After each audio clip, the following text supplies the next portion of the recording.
오늘 하나님의 말씀 요한복음 11장 38절부터 44절까지 말씀입니다. 요한복음 11장 38절부터 44절까지 말씀 함께 봉독합니다. 이에 예수께서 다시 속으로 비통히 여기시며 무덤에 가시니 무덤이 굴이라 돌로 막았거늘 예수께서 이르시되 돌을 옮겨 놓으라 하시니 그 죽은 자의 누이 마르다가 이르되 주여 죽은 지가 나흘이 되었음에 벌써 냄새가 나나이다. 예수께서 이르시되 내 말이 내가 믿으면 하나님의 영광을 보리라 하지 아니하였느냐 하시니 돌을 옮겨 놓으니 예수께서 눈을 들어 우러러보시며 이르시되 아버지여 내 말을 들으신 것을 감사하나이다. 항상 내 말을 들으시는 줄을 내가 알았나이다. 그러나 이 말씀하옵는 것은 무리를 둘러선 무리를 위함이니 곧 아버지께서 나를 보내신 것을 그들로 믿게 하려 함이니이다. 이 말씀을 하시고 나사로야 나오라 부르시니 죽은 자가 수족을 배로 동인 채로 나오는데 그 얼굴은 수건에 쌓였더라. 예수께서 이르시되 풀어놓아 다니게 하라 하시니라. 아멘.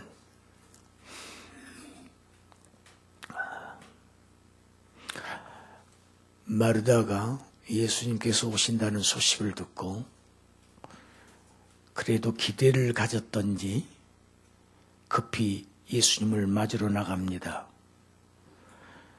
마을로 들어오시기 그 이전에 예수님을 만났어요. 뭐라고 했습니까? 예수님이 여기 계셨더라면 죽지 않았을 터인데 죽고 말았습니다. 그렇게 말한 마르다의 연락을 받은 또 마리아가 예수님 앞으로 또 나갑니다. 나와서 무릎을 꿇고 하는 말은 마르다와 똑같은 말을 합니다. 이 두 자매의 신앙의 정도가 똑같다는 이야기입니다. 나사로가 살아있을 때 예수님이 오셨더라면 그가 죽지 않았을 것입니다. 그리고 마리아가 울고 있습니다. 모든 유대인들도 다 함께 울고 있습니다. 이 장면은 정말 극적인 장면입니다. 모든 인생은 다 나올 때부터 울면서 나옵니다. 인류 역사상 웃으면서 나온 인생은 단 한 사람도 없어요. 출발부터 울음으로 출발한 이 인생. 결국 그 종점에서 또 모든 사람들이 웁니다. 통곡합니다.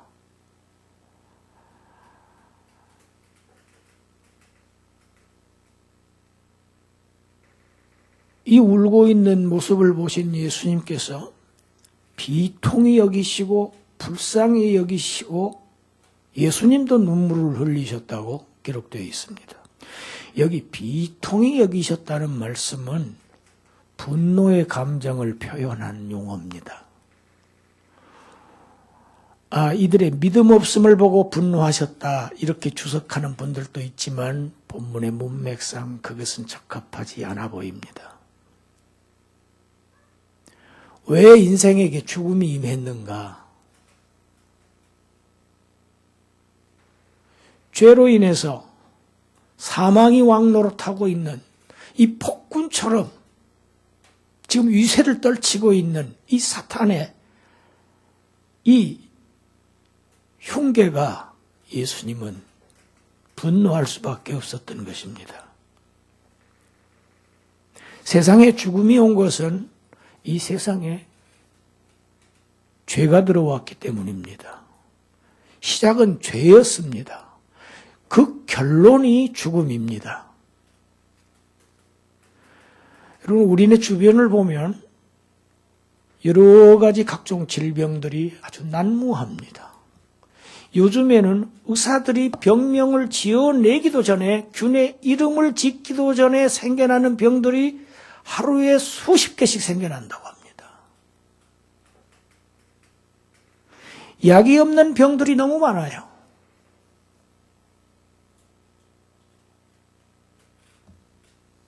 병은 걸렸는데 약이 없습니다. 그래서 저는 보았어요. 미국에서 제약회사에서 이제 새로 시험 중인 그 약들을 어떻게 하면 내가 거기 그 약을 공급을 받아서 치료를 시도해 볼까, 이런 사람들이 서울의 큰 병원들에서 수많은 사람들이 대기하고 있습니다. 그것도 순번이 와야 차례가 옵니다. 그 약의 효능이 아직 확실히 입증되지 않았습니다. 각종 질병과 각종 사고, 교통사고, 배를 타다가 해상사고, 해난사고, 화재사고, 세월호 사고, 세월호 참사, 제천 참사, 이 세상은 참사입니다. 다 종착점은 죽음이라는 종말에 이릅니다. 이렇게 죽음이 지배하는 이 세상의 모습을 지금 나타내고 있습니다. 온 가족이 울고 있고, 당사자뿐만 아니라 온 유대인들이 모여있는 유대인들이 함께 지금 울고 있어요. 여러분, 이 세상은 이런 의미에서 초상집입니다. 모든 인생들은 별 소리를 하고 큰 소리를 치지만, 위세를 떨지만 죽음이라는 이 절망 앞에서 다 떨고 더 통곡하고 절망합니다. 그리고 끝입니다. 도저히 해결할 수 없는 인생의 가장 심각한 문제, 가장 지난한 문제, 이 죽음의 문제를 해결하시기 위해서, 이 죽음의 문제가 하나님의 아들로 창조된 첫 아담으로부터 왔기 때문에 이제 그 문제를 해결하기 위해서 마지막 아담이 이 세상으로 오셨습니다. 지금 이 초상집에 예수님이 당도하신 겁니다. 죽음이라고 하는 이런 무서운 현실, 암울하고 아주 이 엄연한 현실 앞에 예수님도 서 계시고, 당사자들, 이 가족들 두 자매도 서 있고, 모든 유대인들이 지금 서 있습니다. 여러분, 죽음은 현실입니다. 아주 무서운 현실이고 두려운 그러한 실제입니다. 어떤 사람도 이것을 피해갈 수 없습니다. 그 누구도 피해간 사람이 없습니다. 마리아는 지금 슬프게 울고 있고, 군중들은 심각한 모습으로 이 상황을 지금 지켜보고 있는데, 예수님 말씀하십니다. 같이 합시다. 그를 어디 두었느냐? 그를 어디 두었느냐? 예수님이 몰라서 물으실까요?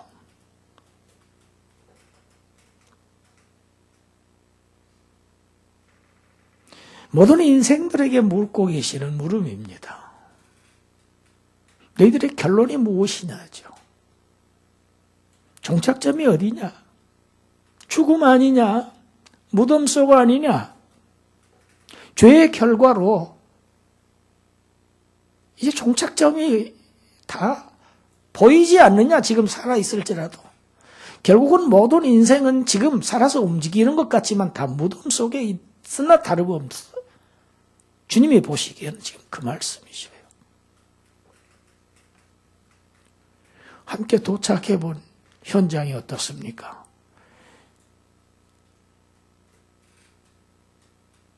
나사로의 시체는 무덤 속에 있고 그 무덤은 아주 큰 돌로 막혀 있습니다. 그리고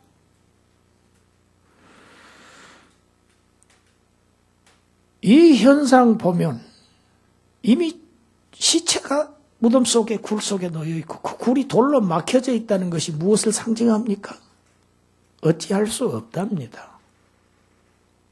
이 문제를 해결할 수 없다는 얘기죠.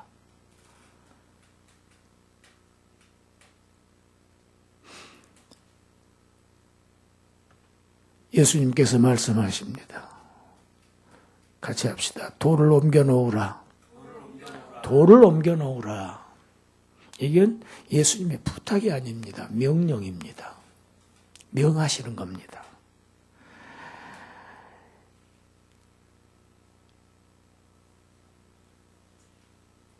아마 어느 한 사람도 기침소리 하나도 들리지 않을 겁니다.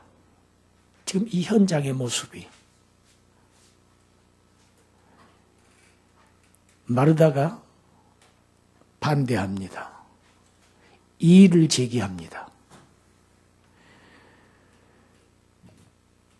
죽은 지가 벌써 나흘이나 됐어요. 벌써부터 시체에서 썩은 냄새가 납니다. 좀 더 일찍 오셨더라면 이런 현상이 안 왔을 것 아닙니까? 그런데 이제 오셨어요. 돌을 옮겨서 무엇을 어떻게 하시겠다는 겁니까? 그 얘기입니다.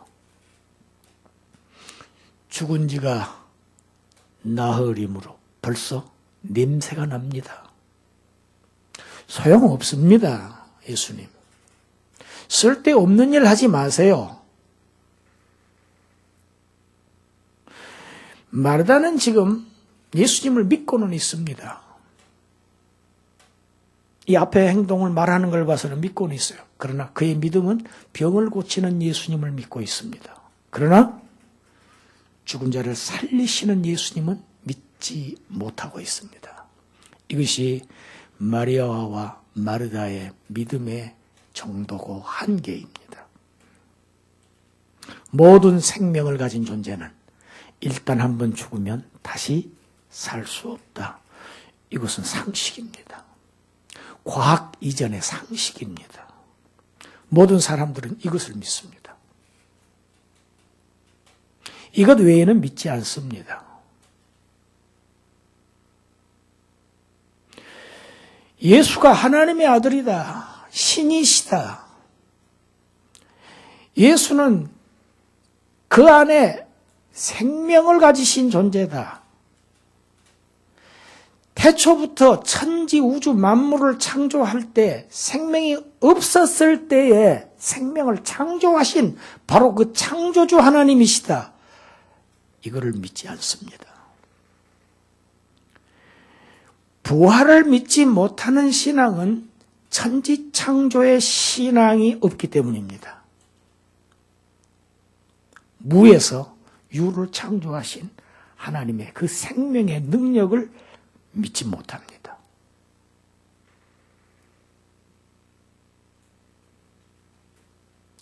나는 부활이다. 나는 생명이다. 생명의 하나님이다. 이 말은 이들이 귀에는 우이독경이나 마찬가지입니다. 죽음이라고 하는 이 인생의 이 캄캄한 이 절벽은 예수님도 어떻게 할 수 없다. 이것이 지금 마르다의 생각이고 마리아의 생각이고 그 자리에 함께한 모든 유대인들의 생각입니다. 오늘날 이 세상의 모든 사람들의 생각입니다. 심지어 교회 안에 앉아있는 사람들도 그 생각에서 그 범주에서 벗어나지 못한 사람들이 많습니다. 그렇게 믿음이 부족한 그녀를 향해서 예수님은 또 말씀하셔야 됩니다. 내가 믿으면 내가 믿으면 하나님의 영광을 보리라 하지 않았느냐. 여러분, 이 말씀 오늘 11장 4절의 말씀이죠. 우리 같이 한번 읽어봅시다. 예수께서 들으시고 이르시되 이 병은 죽을 병이 아니라 하나님의 영광을 위하며 하나님의 아들이 이로 말미암아 영광을 받게 하려 함이라 하시더라. 할렐루야. 인편에 나사로가 병들었다는 소식을 처음에 접하셨던 순간에 예수님께서 하신 말씀입니다. 나사로가 병들었어? 이 병은 죽을 병이 아니야. 하나님의 영광이 나타날 병이야. 또 그를 통해서 나의 영광을 나타내기 위한 것이다. 내가 믿으면 하나님의 영광을 보리라 하지 아니하였느냐. 주님의 이 말씀은 지금 오늘 본문에 요한복음 11장의 이 사건의 목적을 분명히 확인하신 사건입니다. 목적이 하나님의 영광에 있다는 것입니다.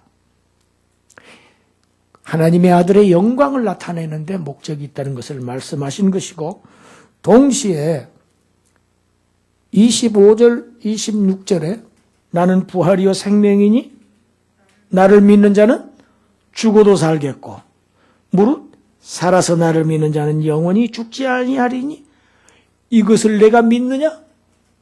이것을 내가 믿느냐? 나를 믿으면 죽어도 살다. 그것을 내가 믿느냐? 이것을 내가 믿느냐? 믿으면 하나님의 영광을 볼 것이다.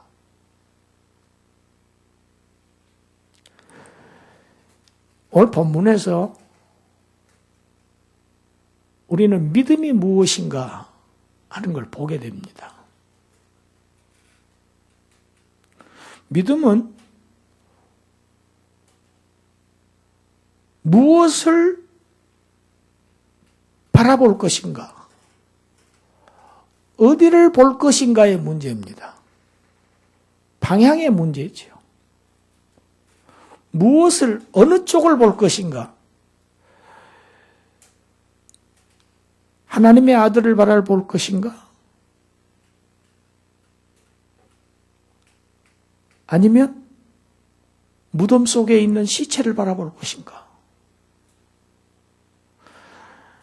지금 그들이 보고 있는 것은 예수님을 보고 있고 무덤을 보고 있습니다. 무덤 안에는 시체가 있습니다. 죽음입니다. 죽음과 예수님을 동시에 보고 있습니다.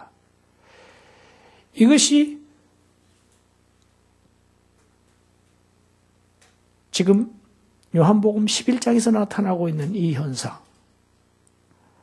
우리 모든 인생들에게 믿음을 가르치고 있는 아주 중요한 장면입니다.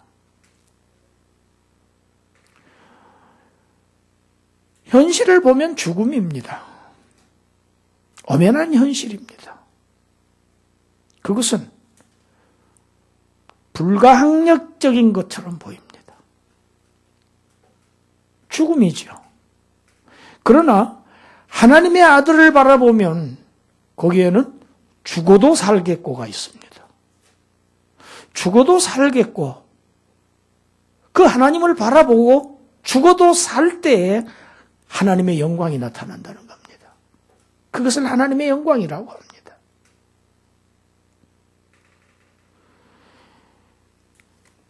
여러분, 예수님이 나사로를 살리실 때 무덤을 막고 있는 돌이 장애물이 되겠습니까?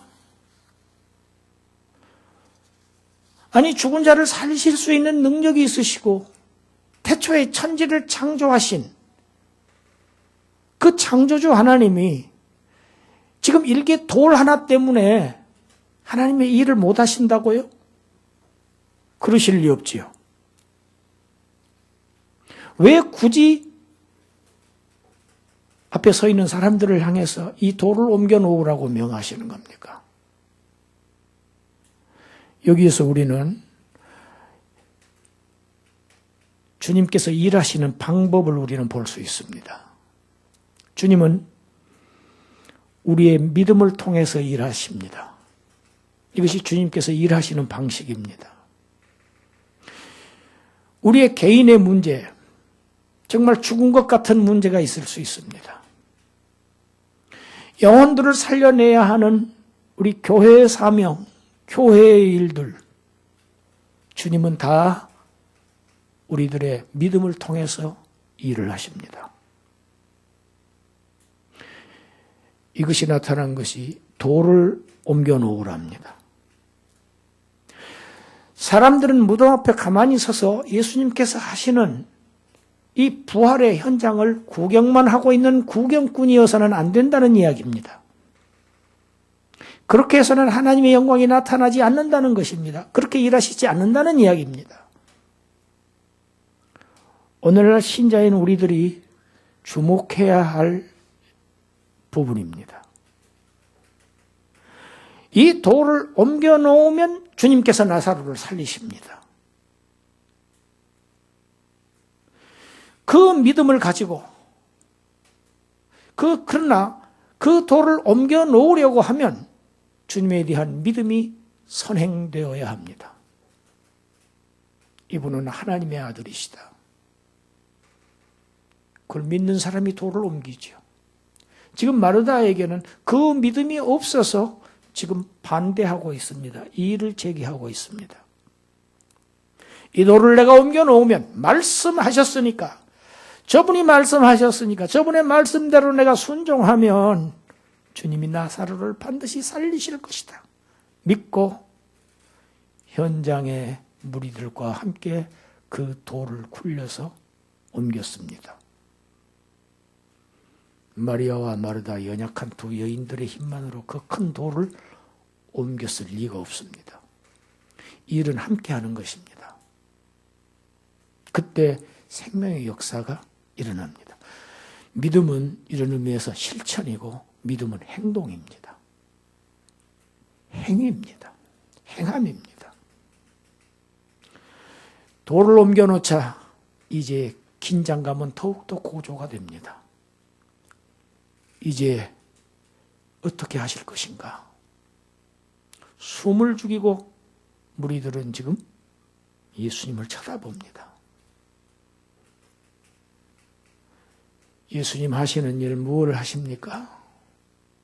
무리들은 예수님이 아마 저 무덤 속으로 걸어 들어가실 거야. 그렇게쯤 생각하기 쉬웠을 것입니다. 그러나 한 발짝도 무덤으로 옮기시지 않습니다. 그는 하늘을 우러러 보십니다. 같이 하십시다. 하늘을 우러러 보시고, 아버지요, 뭐라고 말씀하십니까? 내 말을 들으신 것을 감사하나이다. 지금 특이합니다. 아버지, 제가 지금부터 나사로를 살릴 것이니 내 말을 들어주시옵소서 하는 간구가 아니지요. 이미 들으신 것을 감사하나이다. 간구가 아니고 감사합니다. 그 다음에 어떻게 말씀하십니까? 항상 내 말을 들으시는 줄을 내가 압니다. 여러분, 우리의 기도는 항상 응답되지는 않습니다. 어쩌면 응답되는 기도보다 응답되지 않는 기도가 더 많을 수 있습니다. 그러나 예수님의 기도는 성부 하나님께서 항상 들으십니다. 100% 응답되는 기도입니다. 왜 그럴까요? 아버지와 아들이 하나이시기 때문입니다. 아버지의 뜻대로 기도하시기 때문입니다. 이 아들의 청에 의해서 나타난 이 부활의 기적, 이 아들을 통해서 나타난 하나님의 이 생명의 역사가 바로 아들을 아버지가 보내셨다는 것, 거기에 대한 명백한 증거가 됩니다. 믿게 하기 위한 것이죠. 오늘 본문이 그렇게 기록되어 있지요. 내가 이 말을 하옵는 이유는 무엇입니까? 아버지는 항상 내 말을 들으시는 줄을 제가 알지만 굳이 내가 이 사람들 앞에서 이렇게 기도하는 것은 뭘 위함입니까? 저 무리들을 위한 것입니다. 저 무리들로 하여금 아버지께서 나를 보내신 것을 그들로 하여금 믿게 하기 위해서 제가 이렇게 기도합니다. 감사하고 있습니다.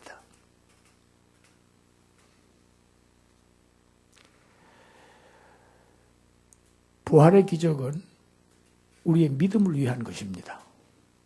요한복음 11장에 나타난 기적은 저와 여러분들의 믿음을 위한 주님의 배려입니다. 우리의 신앙 성장을 위해서 기록하신 겁니다. 하나님의 영광을 위한 것입니다. 아래로는 우리의 믿음을 위한 것이고 위로는 하나님의 영광을 위한 것입니다. 예수께서 말씀하십니다. 같이 합시다. 나사로야 나오라. 나사로야 나오라.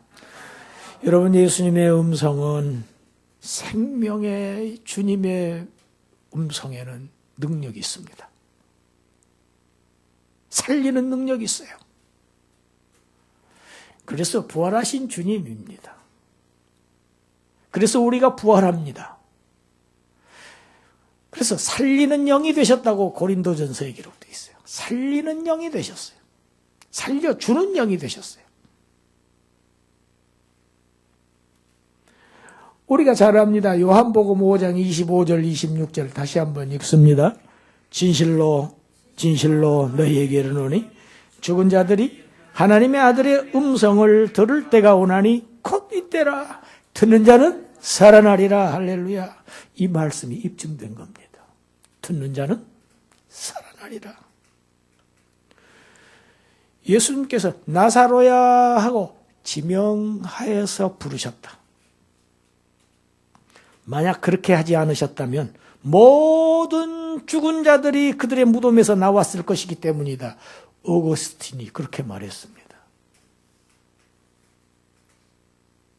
예수님의 음성은 모든 죽은 자들을 다 무덤에서 불러내실 능력의 주님이시라는 걸 믿은 겁니다. 우리는 이 사실을 믿어야 합니다. 나사로만 나온 게 아니에요. 나사로는 샘플이에요. 우리의 믿음을 위한 하나의 예시지요. 현장 교육입니다. 모형으로서의 교육을 하신 겁니다. 내가 부르면 너희도 산다. 여러분, 예수님의 음성을 듣고 여러분 현장을 한번 가만히 그림으로 한번 상상해 보세요. 예수님이 이 말씀을 하실 때 얼마나 사람들이 가슴을 졸이며 무덤을 향해서 지금 무덤이 뻥 뚫려 있겠지요. 굴이. 모든 시선이 그 굴의 입구를 향하고 있겠죠. 뚜벅뚜벅 나사로가 걸어 나옵니다. 그런데 모습이 어떤 모습입니까? 손과 발은 배로 동이고 얼굴도 수건으로 쌓인 채로 걸어 나오고 있습니다. 예수님께서 다시 말씀하시죠. 풀어놓아 다니게 하라. 여러분, 오늘 본문에 예수님께서 하신 말씀마다 명령마다 엄청나게 중요한 메시지가 담겨 있습니다. 풀어놓아 다니게 하라. 사람의 도움 없이도 예수님이 풀려라 하면 풀리겠죠. 예수님께서 직접 가서 풀어주실 수도 있겠죠. 그러면 정말 극적인 효과가 나타나겠죠. 예수님이 천천히 나사로에게 달려가셔서 예수님이 참 얼마나 멋있겠어요.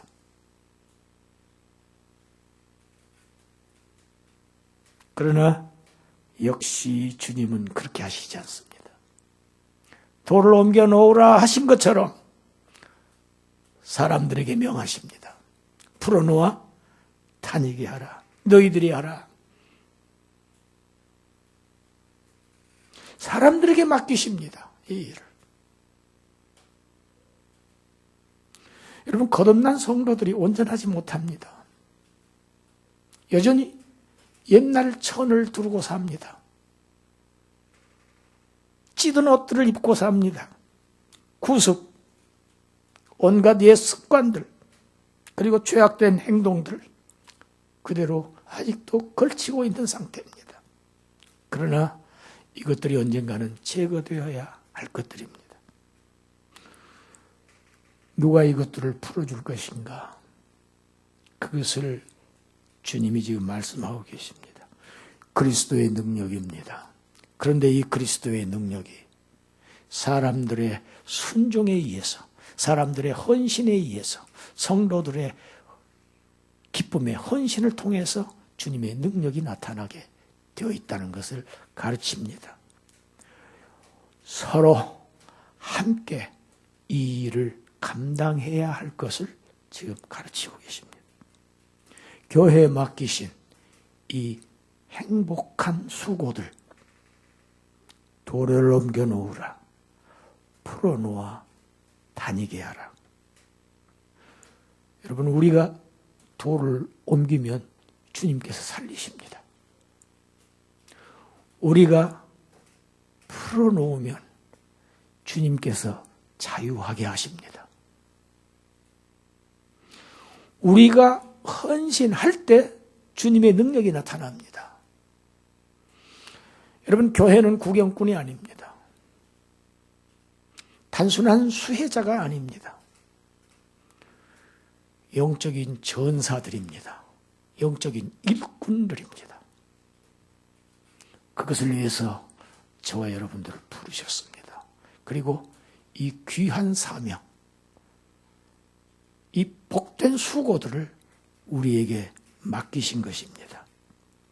이 행복하고 이 값진 수고를 통해서 주님 만나는 날에 하나님의 영광에 동참하시는 그 기쁨을 함께 나누시는 그러한 여러분들이 되시기를 주님의 이름으로 축원합니다. 기도하겠습니다. 하나님 감사합니다. 살림을 받은 자들이 살리는 이 역사에 일꾼으로 사용하시는 이 하나님의 이 은혜와 이 축복을 우리가 가볍게 여기지 않도록 우리에게 주님의 음성이 들리게 하여 주시옵소서. 우리가 행동으로 실천하는 그러한 교회 되게 하여 주시옵소서. 예수님 이름으로 기도드리옵나이다. 아멘.